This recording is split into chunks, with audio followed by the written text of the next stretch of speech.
Hello everyone, in this video we will discuss how to use star ngFor and star ngSwitchCase directive. So let's take an example. Make a division, give that division some bootstrap classes.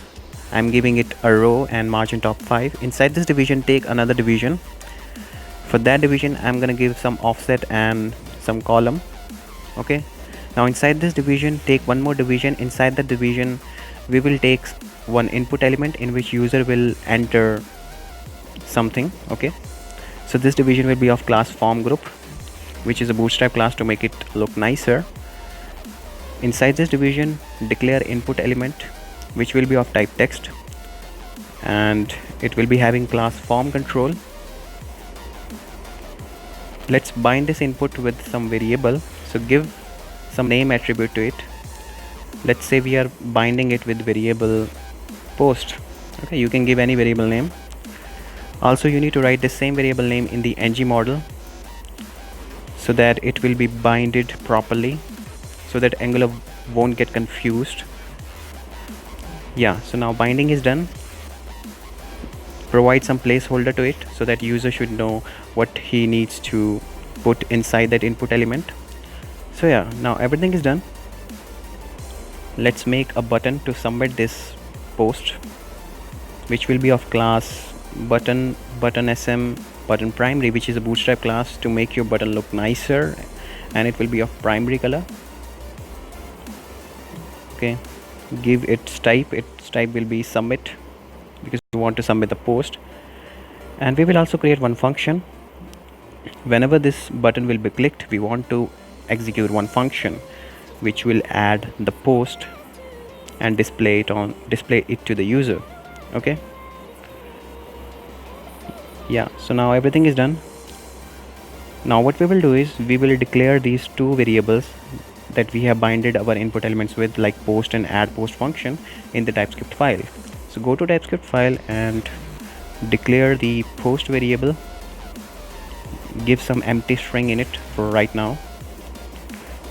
Okay, declare function also, which is add post. Okay, so what this function will do is this function will add the post into one array, and that array we will use to display all the posts that user have added. Okay, so let's declare one array of name. You can give any name. I'm giving it posts, which will be of type array. So let's write definition of the add post function. So what it will do is it will push the post inside the posts array. Okay, so write this dot posts dot push, and inside the braces you will write this dot post.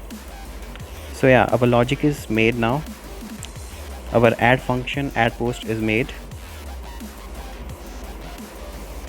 Go back to your app component HTML file. Let's see whether everything is done or not. Yeah, so everything is done. Let me confirm once more. Okay, yeah, so far now we have added add post function. Now what we will do is we will create one more division. Inside that division we will show all the posts that user have added through the input. Okay, so let's take an order list inside this division. Okay, for displaying all the posts that user have written in the input element. Okay, so write star ngFor, which will act like a for loop. Okay, you must have used for loop in JavaScript so many times, so this is the same concept. Okay, for looping through the array we need to use star ngFor, because we are storing our post in post array. Okay, so write let, and then you can write any variable for the index. I'm writing p, so let p of posts. So how to display this? We need to use interpolation syntax, and inside that syntax you can just simply write the index which we have declared. Okay, one more thing you can do, there is no need to take ul, you can simply take paragraph. So inside that paragraph we will display the posts that user have added. Okay, now write inside the interpolation the variable p that we have declared in the star ngFor. Yeah, so now everything is done. Save your work and compile it. Let's see whether our small prototype is working or not. Now open your browser and see whether it is working or not. Wait for a few minutes. Okay.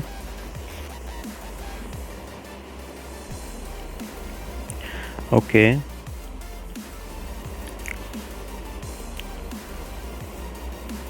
So yeah, it's coming, but our button is not coming.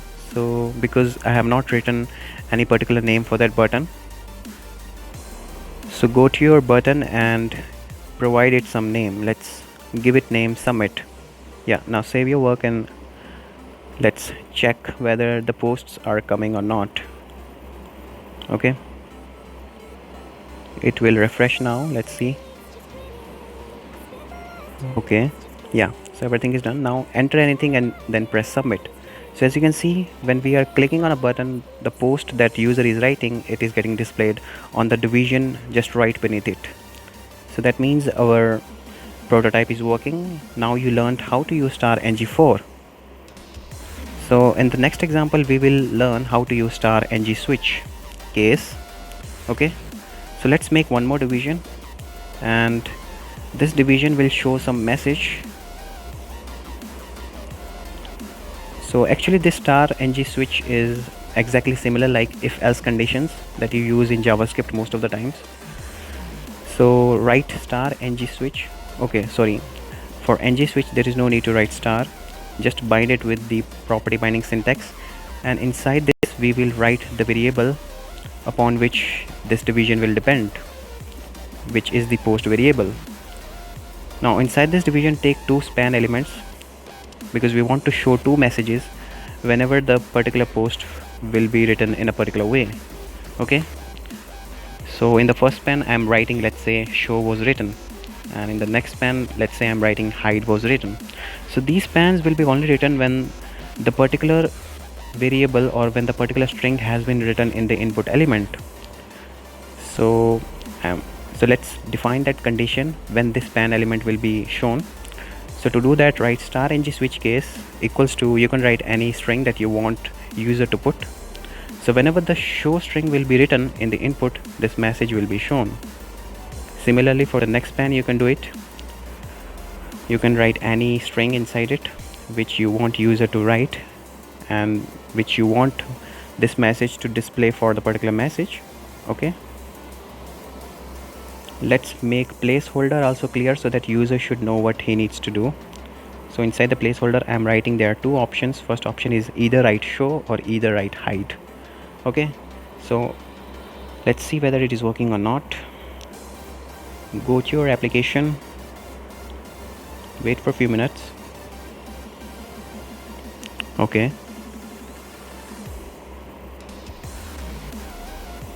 wait. Yeah, now let's see. Let's write show. As you can see, message is coming. That means our switch case is working. Write hide. Yeah, it is working. You can also check whether your posts are coming or not by clicking on submit button.